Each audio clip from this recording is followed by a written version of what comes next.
We want justice. When do we want it? Now. When do we want it? Now. When do we want it? Now. When do we want it? Now. Fist bump the person next to you. Tell them you love them. Never give up and never give in. Your change will come. Keep faith out the way. Troubles and trials won't last always. With God on our side, nothing but pride.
National Action Network Change Ensemble. Give them a big hand. Give them a big hand. Certainly we're happy to be with you another Saturday morning for the Saturday Action Rally. For you that are here live at the House of Justice, 145th Street and Malcolm X Boulevard in the village of Harlem. And for you that are watching on Facebook Live and Impact Television, will be joining us shortly. And you that are listening live on 1190 WLIB AM in New York, we're happy to be with you another Saturday morning to give our report on where the action is. Give a hand to our presider, Attorney Michael Hardy. And of course, our musical director, Minister Tyrone Richardson, aided by Brother Garland. Get a drummer some this morning. Lot to cover. Let me say that we are grateful for the message from Pastor Sean Mason. Give him a hand. Many of us need to hear that message. I often talk about that because many of us, like the man laying by the pool of Bethesda, we are only one decision away from being healed. And that is a message that we need to hear. Pastor Mason is also Pastor Stephen Marshall, who came out this organization. And of course, we welcome our other inspirational speaker this morning, Reverend Nia T.X. Reverend Nia 2X, our head of our Washington, D.C. chapter. She fired us up this morning. We're glad. She wrote me a note about a month or two ago at the convention, and said to me, "Do you have a problem with me calling you honorable?" I said, "Well, if you think I'm honorable, that's up to you, so she wore that honorable out.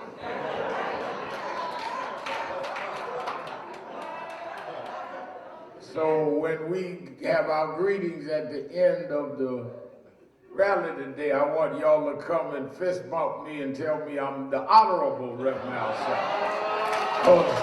Because Leah 2X told me so.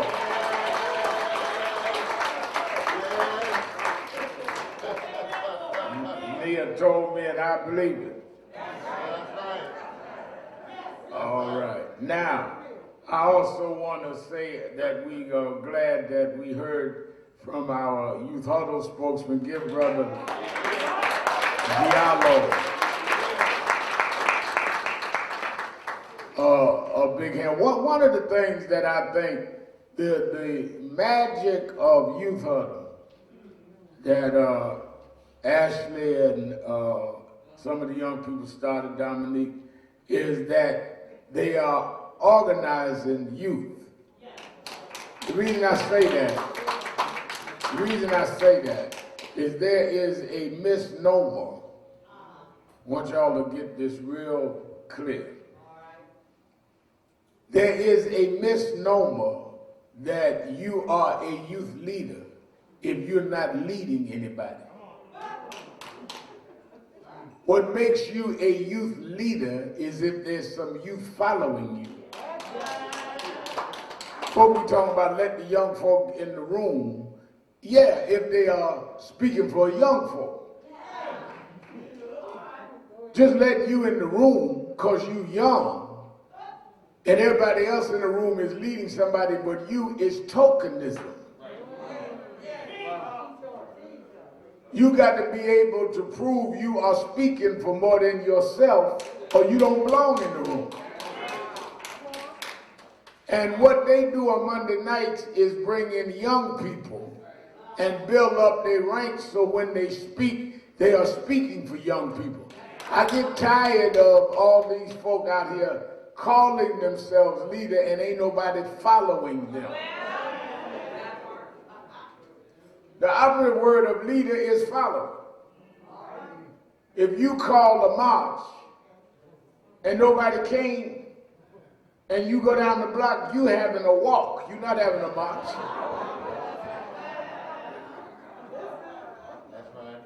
Some of y'all are walkers and not marchers.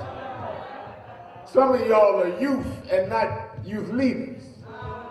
Just like some of you old folks talking about, well, I speak for the grassroots. Just because you in the grassroots don't mean you speak for the grassroots. Some of y'all speaking for the grass weeds.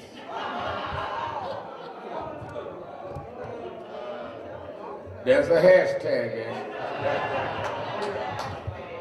Difference between grass weeds and grass roots. Grass weeds don't grow nothing. Grass roots grow something. Ain't nothing more grass roots than our folk on the ground. You know, a lot of our ministers get intimidated with that. Well, I'm not with you in the church. I'm grassroots. Ain't nothing more grassroots than the storefront church. You cannot let people use language to misguide you. So I want to give Brother Diallo and all of them that are becoming and have become and are legitimate youth leaders.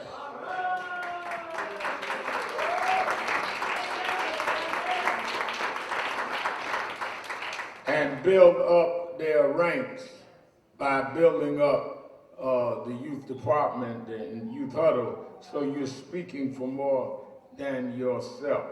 Let me reiterate our field director, Derek Perkison, said we're starting a series of forums here around the mayoral election. And one of the things that is important is that we come out and hear each candidate specifically address our issues.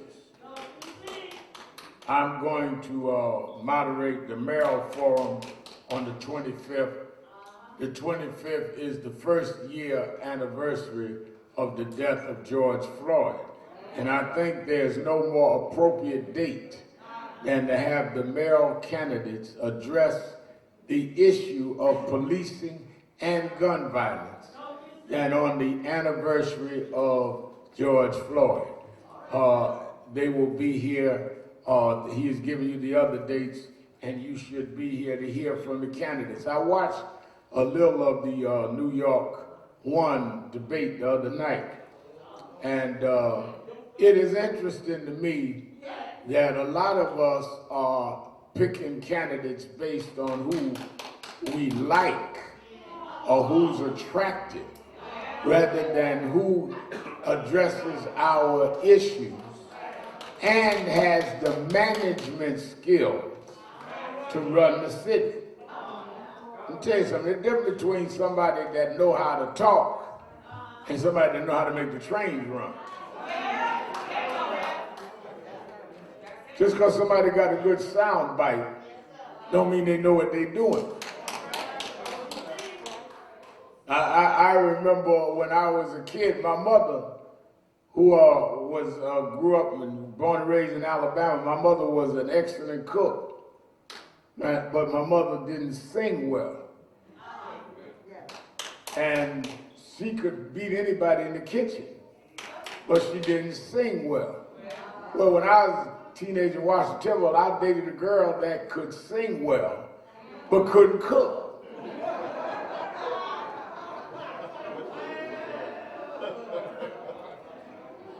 She could tear the church up singing, but couldn't boil water with the flame on.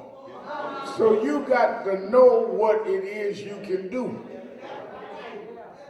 We need someone that is going to be the next mayor that knows how to manage a city that for the last 14 months has been shut down. That's your first problem. Let me remind you, glad to have Lloyd Williams with us, head of the Harlem Chamber of Commerce. Let me remind you, when they're talking about the city reopening, we have lost a large percentage of our small businesses in the city. By losing those businesses, their jobs lost. We have lost a year of schools being open in person. So that means that young people, young students that were already behind are further behind because many of them live in broadband deserts and couldn't go online. All of this is going to lead to needing a mayor that can fill the gap in education, in jobs, in business, and attract those large businesses down on Wall Street to stay in New York. Other than that, you're going to have a continued disaster here. And you have somebody make a good speech amongst a disastrous city.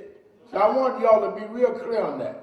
One of the things that last Saturday in fact, young man went in Times Square shooting at his brother, shot 3 people. Not only was it ignorant and violent, he was even a good shooter.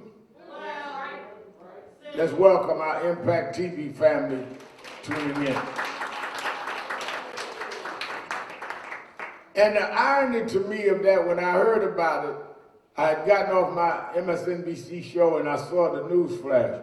The irony of that is that we had here last Saturday morning the mother and father of the young baby, 1 year old, who was killed by gunfire. Which means that as we deal with the question of policing, we're also going to have to deal with the issue of gunfire. Our community must have a mayor and those in authority, Lloyd Williams, that can deal with the cops and the robbers. Because we are under threat by both. So when you got random gun violence in Brooklyn that would kill a 1-year-old boy, Rev Mason, we need to deal with that just like we deal with the police that are wrong. People talk about, well, Rev, you got to understand that the violence comes from what in our community, all of the lack of this, the lack of that. Well, I understand all that. And I understand the lack of this and the lack of that. But the lack of all of that don't make you shoot somebody who lacks just like you. We need to quit making excuses.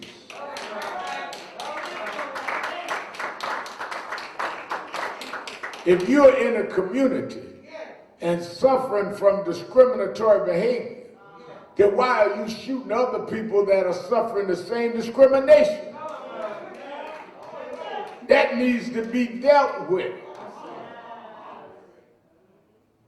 People be sitting up, I be arguing with some of the folk TV stations, well, we need to deal with, well, we're going to defund the police. All right, then what are we going to do with the funds? Well, we're going to increase putting money into mental health and putting money into housing. Good.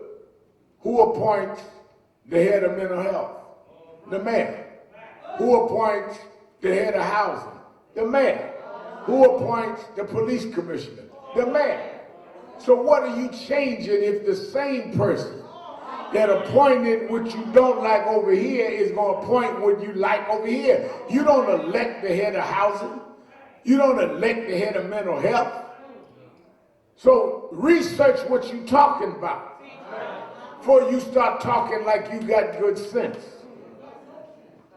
But we've got to get out of this era of hashtag activism, where we say what sounds right. Hashtag. Somebody just jump up and say something, and we just go with it. Boom, boom is the zoom, zoom. Hashtag. And you run around all week, boom, boom is the zoom, zoom. Well, what it mean? Nothing. Nothing. You just saying something. That's why I want these forums, because I want to question them on what are y'all talking about.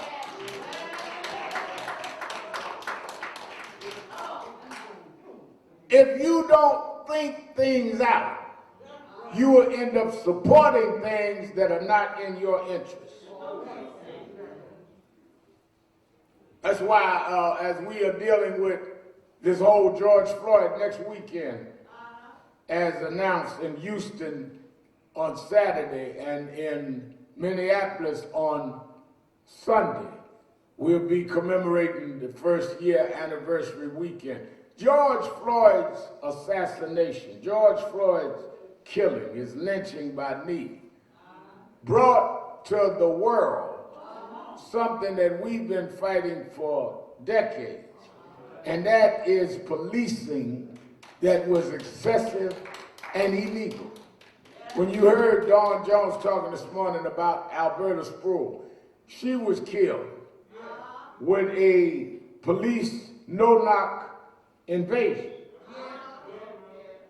Nobody heard about that case. We fought that case, that was 20-some years ago, before 18 to be exact, before Breonna Taylor. That happened right here in Harlem.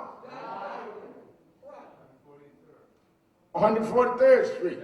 Bloomberg had just come in office 18 years ago. Some of us have been fighting this a long time. It was the issue of Floyd that brought it to the forefront. Now, why did George Floyd get that attention? Well, I don't know. There are many reasons. One is, I believe, it was during a pandemic. Everybody was locked down. There was no sports, so everybody had to watch the news, hoping the pandemic would break, and it was so vicious to see a man hold a man down 9 minutes and 39 seconds. And I think the thing that got to everybody more than anything is when he kept looking up at the people filming him. You know, you got to be real insensitive to do wrong. Folk telling you they videoing you and you looking at them like you could care less. It was the height of insensitivity, the length of time, and during the pandemic that brought it out. But 50 states people marched, whites and blacks. Some states more whites than blacks marched. But all of it must lead to legislation. Otherwise, the moment will not be a movement. That's why we have the George Floyd Justice and Policing Act that we're negotiating now. Now, we've said that there are some things that are non-negotiable. No-knock laws must stay in there. Qualified immunity must stay in there. We don't want a law just for a symbol, which is why as we rally next week on the first anniversary, we are saying to the Congress to pass that law. At the same time, we're dealing with the John Lewis Voting Rights Act, as well as Senate Bill number 1. I support Reverend Tommy Lewis and them in Alabama that are trying to deal with the Alabama law, H.R. 445. They have all these state laws where they're trying to change how you vote, what you can do, and what you cannot do. Can you imagine they're going to make it illegal to give water to folks standing on line to vote in Georgia? Folk got to stand 2 or 3 hours. You can't bring them water. They're changing where no more drop boxes. No more, you got to have certain ID to get an absentee ballot. In every election, you got to register again for an absentee ballot. All of these things to stop people from voting.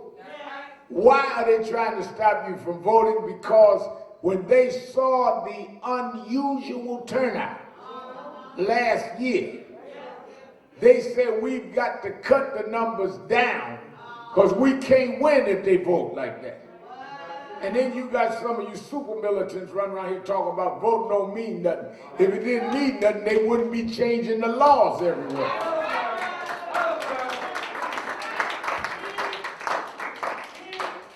People do not try to stop what don't mean anything. People do not spend money trying to fight things of no value.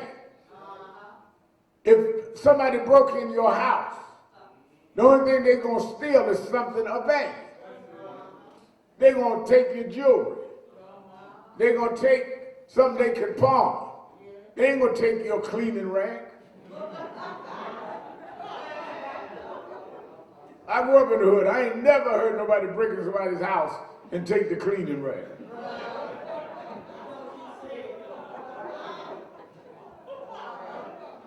You come home, somebody done broke in your house, you can be assured when you get inside, your dirty rag is still by the tub. So people are only taking the vote because the vote means something. So we must be, as we are active, we must also be insightful as to what stuff means. I was reviewing that there is the governor of Oklahoma this week. I want our folks watching in Oklahoma to understand we're supporting this fight against it. Governor of Oklahoma issued an order this week, signed a bill prohibiting critical race theory. State of Ohio, Oklahoma, outlawing, signed a bill, passed the Oklahoma State Legislature. Critical race theory can't be taught. Critical race theory needs to be taught to educate blacks and whites about the racial history in this country. If you remove critical race theory, then you are not really educating people on the history of the country. What is the reason that blacks are doubly unemployed? What is the reason that we are number one in all of the health infirmities? What is the reason that we are 1/10 of wealth in terms of household ownership and all? All of that comes from a history of discrimination. But if young whites and young Latinos and young Asians are not taught the history, then they just think we are inferior.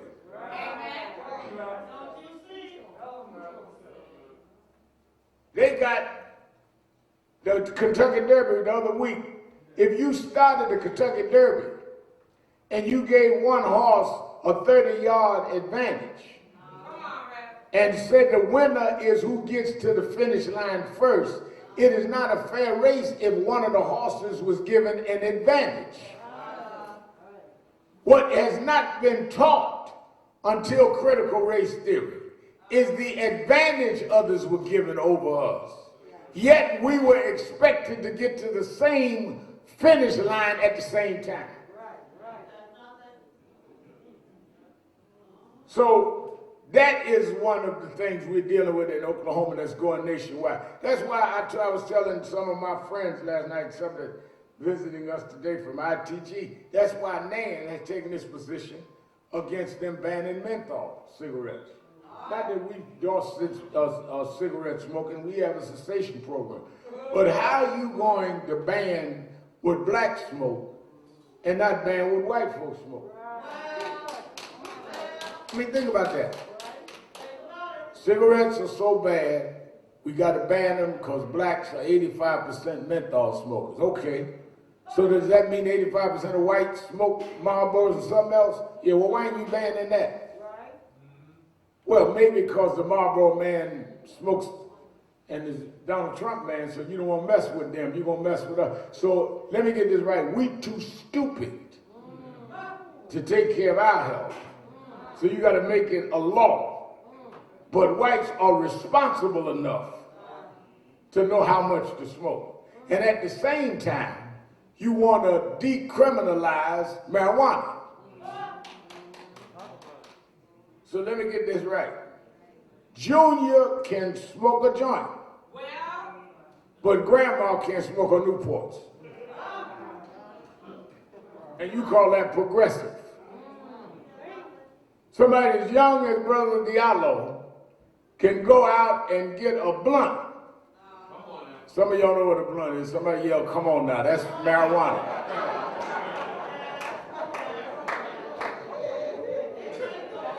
He must be waiting for the rally to be over.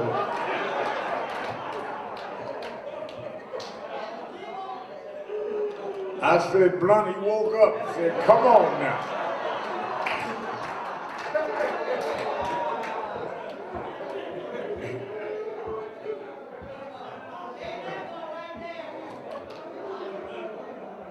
We cannot just go for what looks right. That's why I've been on y'all about the N-word. They made a ruling in Virginia this year, about a month ago. There was a claim by a member of the Air Force, a retired U.S. Air Force officer. He was in a store, and one of the persons in the store used the N-word. He brought the guy up on, there's a law in Virginia called abusive language. He appealed that he be prosecuted on abusive language. And the court ruled that calling him or using the N-word was abusive. It went to the Court of Appeals, 4th Circuit, Attorney Hardy, and the Court of Appeals said using the N-word is not abusive language. So let me get this right. If you call anybody in the United States a name that is derogatory based on their race, their ethnicity, their sexual orientation or gender, it's abusive. But you call blacks the N-word, it's not abusive. Some of it coming from those of us in the entertainment world that say we use the word as a term of endearment.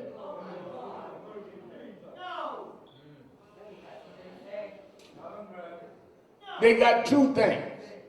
They say it's a term of endearment, and other rationale is that we take the power out of the word. Well, the result is now you got the courts saying that it's all right to call us the N-word. First of all, the word was created as a demeaning, degrading word against us, like other races have derogatory words against them. So why are you going to take something that was created to offend you and make it endearing to you? And why is it our job to take the power out of a word that was created to make us powerless? I tell y'all, I'll repeat it this morning. When I came out against the N-word several years ago, some of my friends, I remember we had a big thing on Oprah's show when she had the daytime show. We're debating on the N-word. Well, man, we respect what you do, but we want to say we oppose you. We got the right to say the N-word in our lyrics. I said, you got the right, but it don't make it right. One of them said, well, we got freedom of speech. I said, no, you don't. What do you mean we don't have freedom of speech? You cannot go in a studio and use the derogatory term for Irish, for Jews, for Italians, for gays, or women. You only have the freedom of speech to call us the N-word. You can't be that stupid. It's all right to call yourself a name, but you can't go call nobody else a name. And I remember we got on TV, one of them just had a fit on me. Had a Sister Nia 2X had a Negro fit, just nigga. Yeah. More I debated it, the more he called the nigga word. About a year later, Tanny Hardy will tell you, he got in trouble, got busted for something. Called me.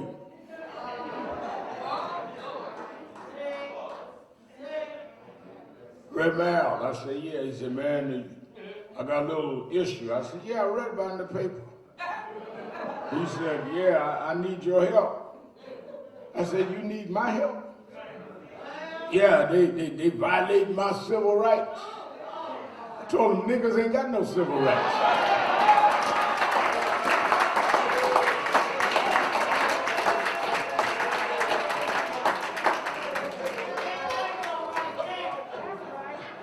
I heard Sean Mason say this morning, how you define yourself is how you confine yourself. Be careful what you call yourself, because you have then measured how people ought to deal with yourself. That's why the Bible said, let the weak say I'm strong. Some of y'all mess yourself up by how you define yourself. Wake up in the morning and already define yourself as having a bad day. I mean, some folks wake up in the morning, just reach over and get the cell phone before they get out of the bed. Call their friend, how you doing? Well, my hip is hurt. Yeah, you know, I'm having trouble with my arm. Y'all done both made yourself sick before you even got out the bed. I mean, get up, wash up, look up before you start diagnosing yourself. When your leg hurt is you slept on the wrong leg. Then some of you wake up with a bad attitude, mad at everybody, because you done dreamed something that you don't even remember what you dreamed. Just mad at the pillow. You must discipline your thinking so that you program yourself toward enhancing yourself and empowering yourself and not just go along with moves. One of the signs of maturity is how you control your thinking. Babies go by what they feel. My little grandson, 2 years old, go by what he feels, but as he gets to be 12 or 22, he needs to program himself. And a lot of y'all are 60, still run around like you too. Go by how you feel, whatever just come up, come out. Most ignorant thing in the world, but I had to tell them something, you know, it just came up, so it come out. Like you ain't got enough brain to know what you don't need to say. I'm just kind of person, whatever come in me, I got to say it. And that's why ain't nobody with you now. Everything that you think don't need to come out your mouth. That's why God put your brain back here and your ears here, and then your mouth is out front, which means you're supposed to think about it, listen, and then say it.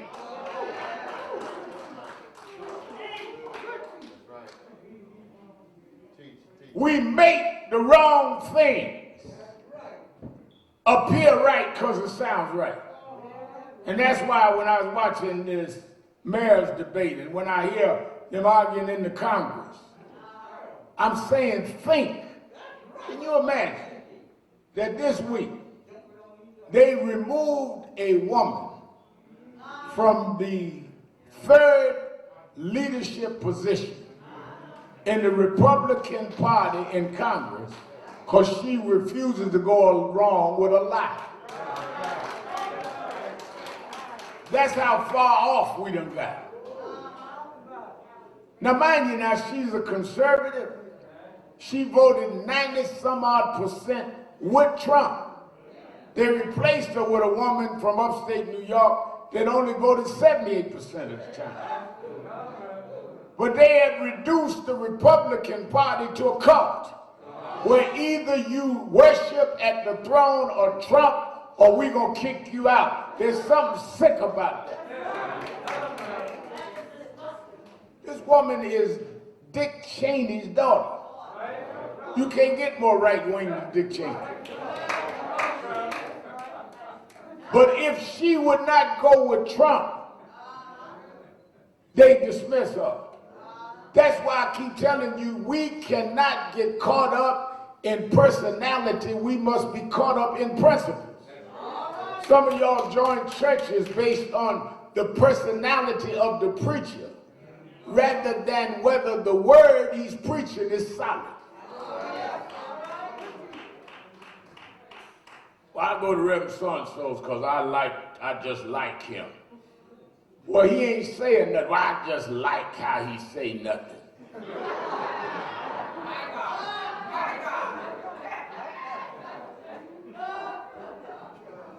So it ain't about the doctrine. It's not about giving you the word. It's about the characteristics or the charisma. So you are not going for religion, you're going for entertainment. And that'll work until trouble comes. That'll work until you face something in your life that'll rattle you. That'll work until you face a crisis. Then you're going to need more than personality to bring you through. That's why if you read the scriptures, people become more when they are facing a crisis. They're going to need more than just some magic trick. The whole purpose of God giving the word through the scriptures is to teach us lessons in life. Otherwise, we just all make it up every generation. The lessons in the scripture are to be applied, not just recited. Some of us recite well, but don't internalize and learn it well. Faith is to be exercised, not to be quoted. I believe the Lord will make a way. I believe the Lord will take me through. Until you got something to get through. Then you panic and freak out. That is why I keep telling you every week, we need to change our minds. I do not believe, I fight. As I heard Neil 2X talking about, I fight against white supremacy. I fight against injustice because I do not believe God created me to be inferior to anybody. So not only is it illegal, it's a sin. God didn't make one side better than the other. And the reverse is true.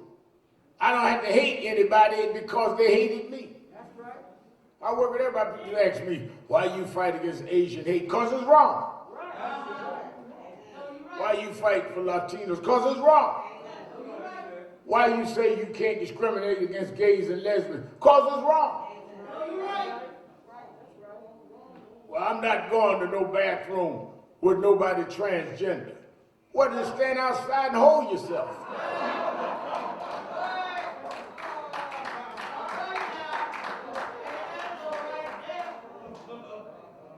I ain't worried. First of all, I don't take a poll when I'm in the bathroom or who in the bathroom with me.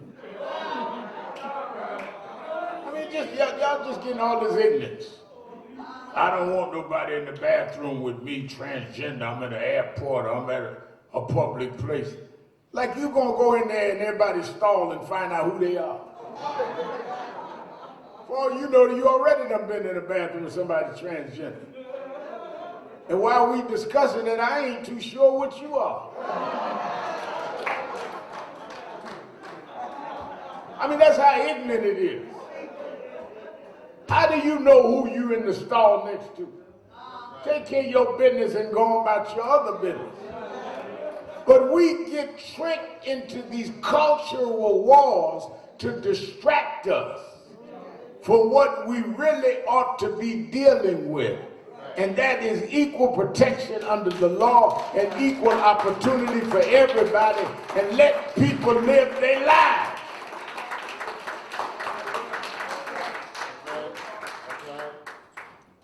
It is the distraction that Donald Trump benefited from. I'm gonna build a wall. I'm gonna do this. It's Asian flu. Anything to distract you. And when the real crisis came, and they came and told him, Mr. President, January of 2020, that this virus can become a pandemic, he would not tell the people the truth as late as March. He was saying there was only a few people that'll go away, and admitted on tape that he was told better. But it didn't fit his political agenda. And that's why I'm saying to you this morning, we cannot be tricked in the middle of these races on what titillates our eardrums but don't make sense. We cannot let people seduce us by saying things that sound good but that are not good. We just went through that 4 years of Trump. Sound good. He said the greatest president of all time, greatest guy of all time. And we all lost 588,000 people in a pandemic that many could have been avoided if we jumped on it ahead of time. And now, you tearing up the Republican Party because they will not co-sign a lie. Let me tell you something, there's some Trump in some of y'all. If you lose something, admit you lost and figure out how to win. Don't lie to yourself. Some of y'all are Trumpites in your own personal life. If you're overweight, don't be playing with the scale, trying to make it go down. Admit you overweight. I was in the gym in Minneapolis. A guy gonna turn the knob, like that means he was the weight that he turned the knob down to.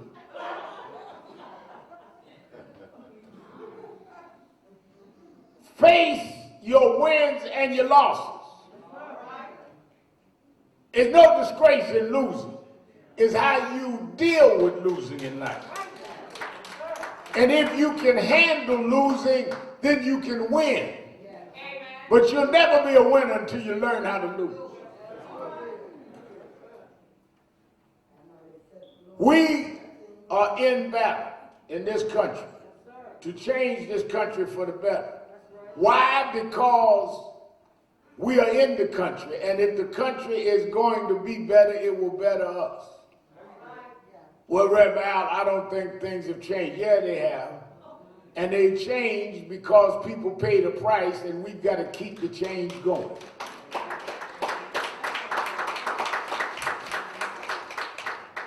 I told you I was in Dothan, Alabama a week ago yesterday, Friday before last. And when I rode around my mother's hometown and thought about she could not vote in her hometown until she was 39. Thought about how she could not check in a hotel. Thought about how they had the white and the colored water fountain, and they had to drink out the colored water fountain. Thought about they couldn't go to the Woolworths 5 and 10 store and order a cup of coffee. Yet they fought until not only could she vote, her son could run for president. And her son could work with the first black president and stay in any hotel you want and drink coffee wherever you want. Things change when you change your mind and get up and make things change. Women couldn't vote till the 1920s. When they started this country and said that all men are created equal, they were talking about white males, not even with females, and landowners. But because people didn't accept it, they changed things. Well, if they could change things and not have all of the things that are available to us, then there's nothing holding us back but our minds are in the wrong place. Do you realize that Martin Luther King and Fannie Lou Hamer and those in the Civil Rights Movement in the 60s got a Voting Rights Act and a Civil Rights Act and organized millions of people around this country and didn't have the internet, Facebook, Twitter, nothing? They got mimeograph sheets and they got telephones that you had to use the rotary to dial. Hardy still got one if you don't know what they look like. Yet they organized. You got all the technology in the world and can't get 10 folk on your block together. Got 2 cell phones, Facebook, Instagram, TikTok, all of that talking about nothing. Fought to get on television. And now that you're there, showing the worst in character. You imagine how we fought to get a Flip Wilson and a Diane Carroll on TV. And now you got the right. And you in there tearing each other's weaves out of the head talking about that's black culture. Sex exploitation. Because your mind has not caught up with where you are. And you're seduced by where the crowd is going. But let me tell you this, and I'll let you go. If you want to be what you should be, You got to get out the crowd.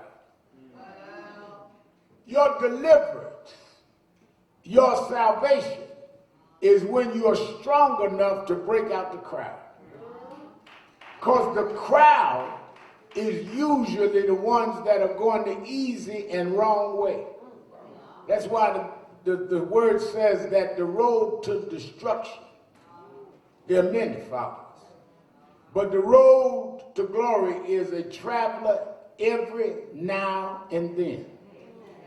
And the reason why most of us go with what we go with is because we are following what is popular in our crowd rather than what is really right in our hearts. Well, you know, Reverend, I'm looking for somebody called by God. God called everybody. Don't look at what God called me for. God called you to do something. You may not do what I do, but I can't do what you do. God did not make anybody by accident. Everybody is a decision God made. And the key to life is to figure out why God made you. What are you doing here? And many of us are here and never even think about why we're here. And therefore you become available to help everybody else fulfill their calling, never even thinking about your calling. What are you here for? Why did God decide to make you? Have you ever thought about the billions of people that never was created? You ain't here just because your parents had sex and got pregnant. They had sex more times than one. You are a divine decision for a divine purpose. Some out front, some behind, but all got a role. But if you let the crowd sway you, you will be swayed against your purpose. That's why I like that scripture. I like what Reverend talked about with the man by the pool of Bethesda, but I also like the scripture to be balanced it out gender-wise. There was a woman with an issue of blood. Now, walk through this real carefully, and I'll let you go. The woman had an issue of blood. Is that the Bible? We don't know what the issue was. We don't know if the woman had a sexually transmitted disease. We don't know if the woman had diabetes. We don't know what it was. All we know is it was an issue of blood.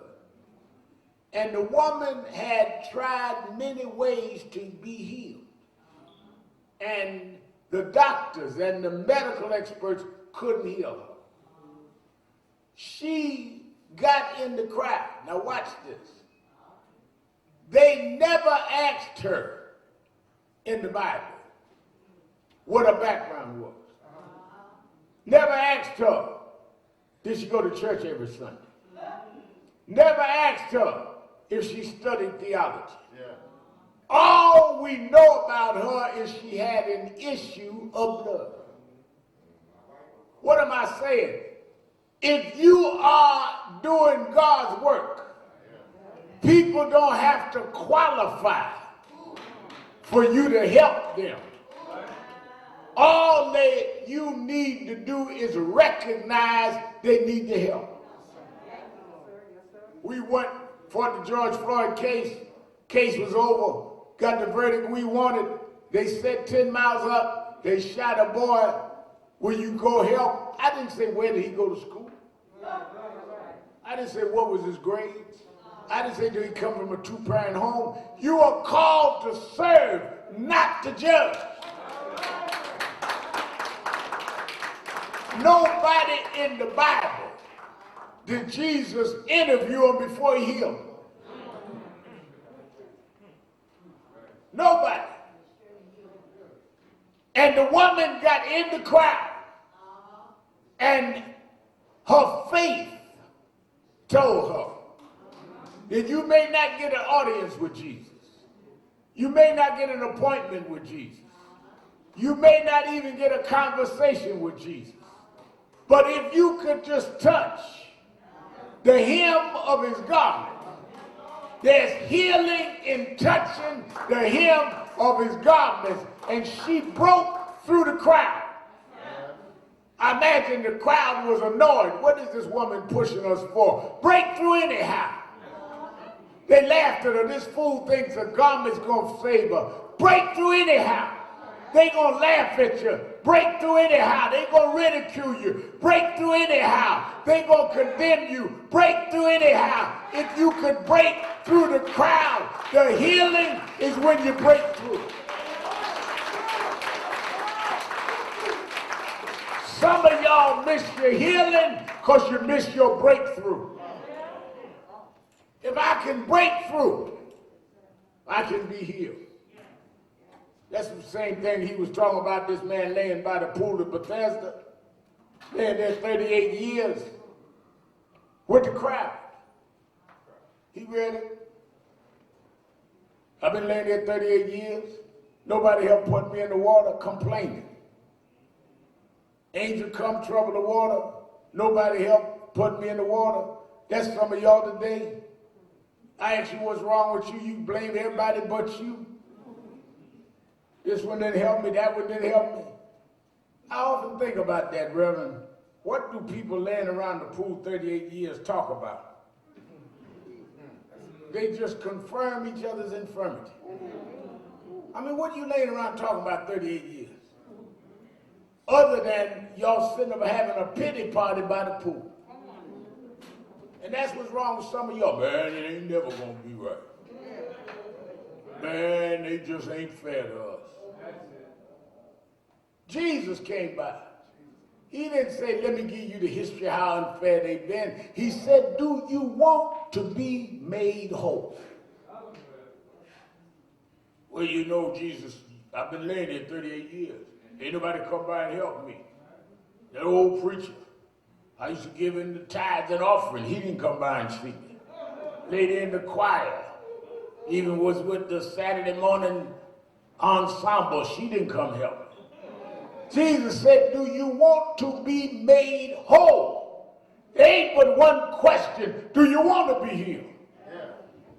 One question with the woman that broke through the crowd. Touch the hem of his garments. If you want to be better, once you make up your mind and get up and settle for nothing less. The problem with you is you. What's holding you back is you. Can't nobody hold you back if you're determined that you're going forward anyhow.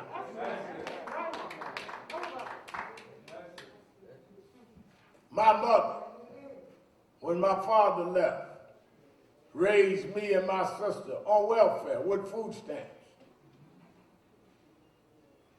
But she raised me as to be whatever I believed I could be. She used to do domestic work downtown. I used to walk her to the train every morning, hoping nobody snatched the pocketbook. She put a little cleaning rag in the pocketbook so my friends wouldn't know she was doing domestic work. I used to have to stand at the mailbox in the multi-dwelling building we lived in on the 1st and the 16th, because that's when the welfare checks come. And you want to be there to make sure nobody broke in the box and stole your check. Get the food stamps.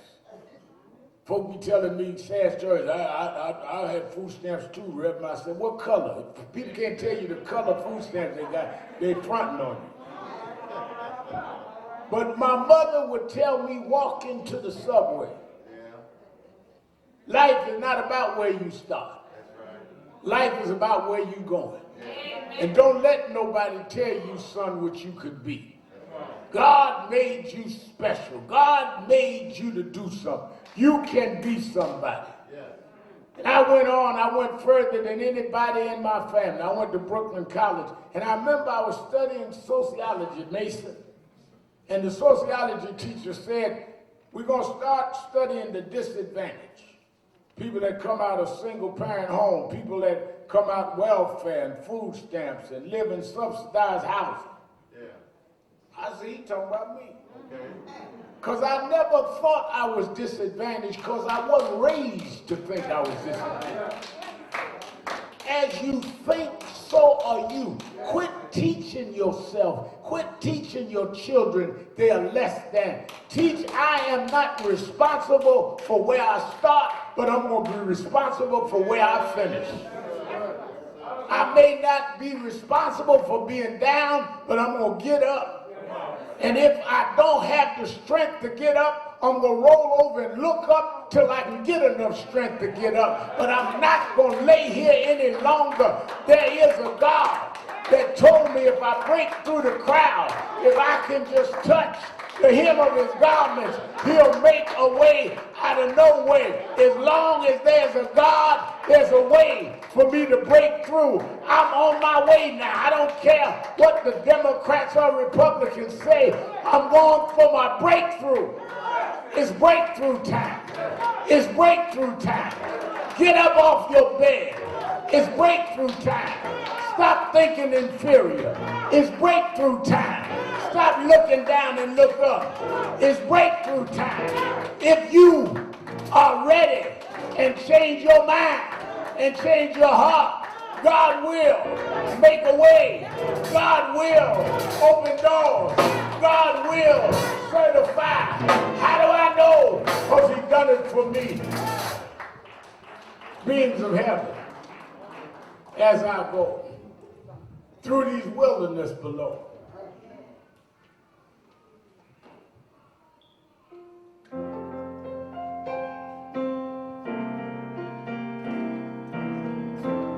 Beams of heaven, long as I go through the wilderness below, guide my feet in peaceful way. Turn my midnight into day. When in the darkest I would grow faithful indeed, a star of hope.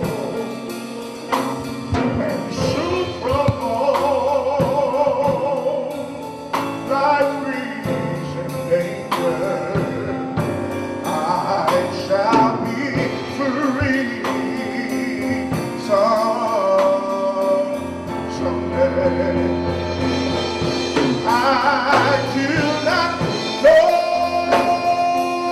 just how long it will be. Oh, what the still to hold for me. But this I know if Jesus leads me, I shall get, I shall get home. Good God Almighty, I shall get home someday.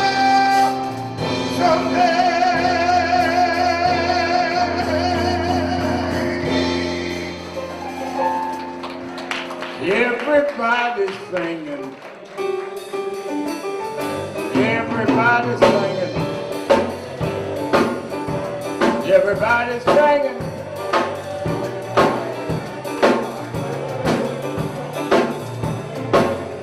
Everybody's singing. Singing like you mean it.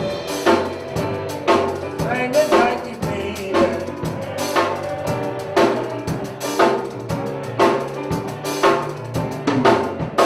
Everybody now. Everybody sing.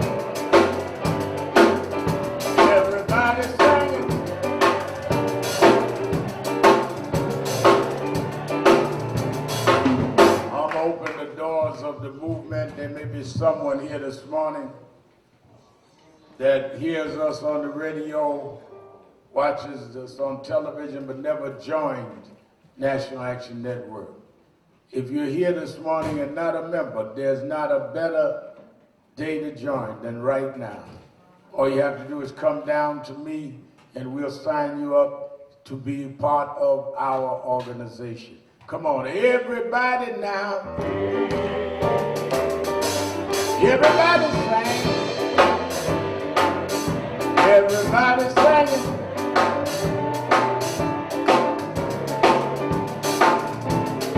One more time, y'all.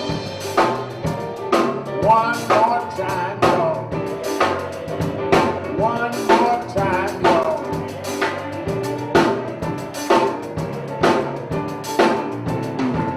All right. I'm going to raise our offering, and we're going to get out just about on time.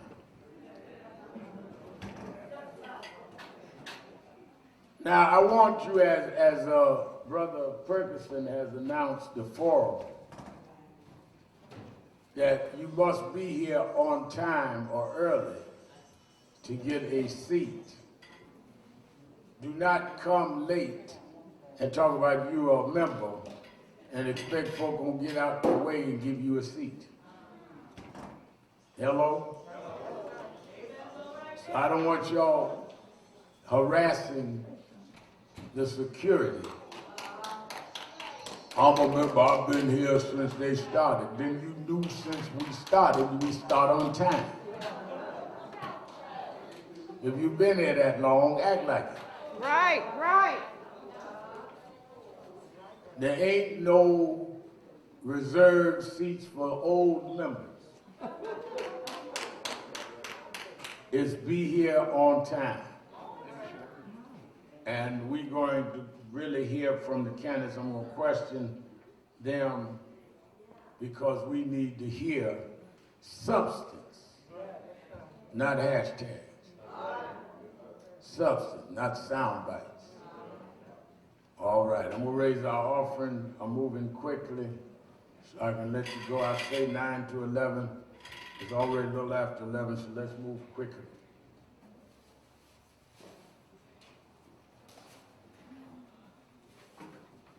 I need about 10 people, about 10, and give $100 or more to come quickly.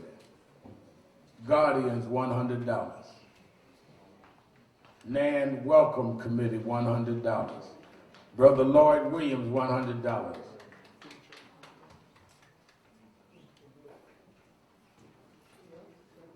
Winston Gilchrist, $100. Winston Gilchrist, $200. The Walters family, $100. Brother Wayne, $100. Don Jones, $100. Reverend Kennedy, I'm raising hundreds, Reverend Kennedy. I don't need a speech right now. $200. That's what I want to hear. Thank you. Reverend Kennedy preaches as hard as I do every Saturday. Reverend Mason, $100. Stephen Marshall, $100. All right, give me some 50s, 50s, 50.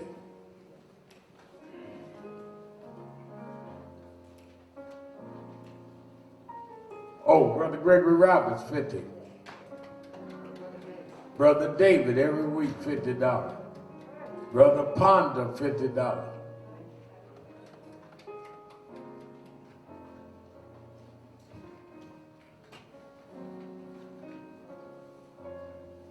Minister Carolyn's coming $50. We put out more chairs, but we still wearing masks up in here. I know what CDC said, but I also know how old Brother Hardy is. We're going to be extra careful, keep these masks on a little longer.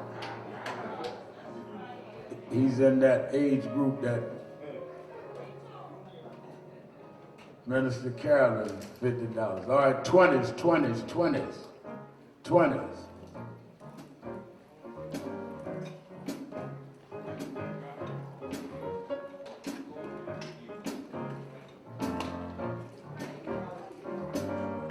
right, Brother Mallory.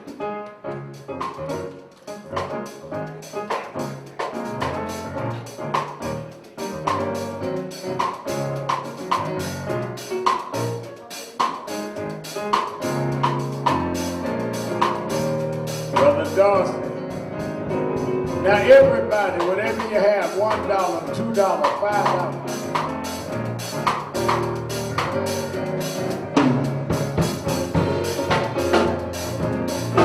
All right. Everybody.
All right.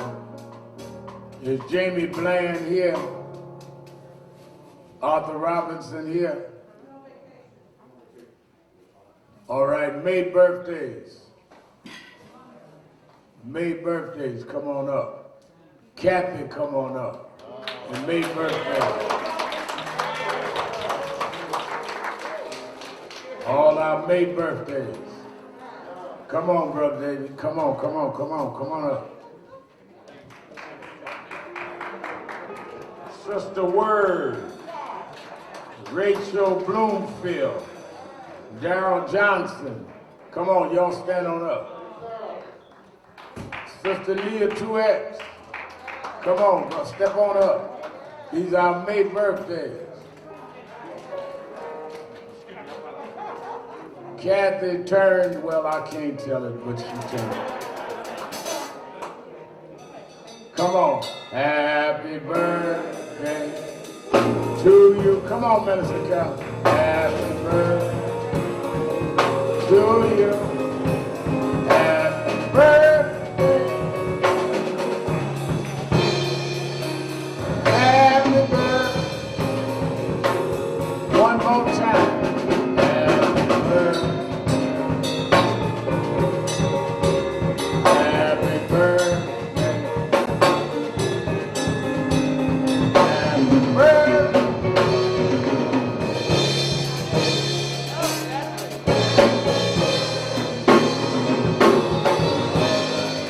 Give them a big hand. Happy birthday.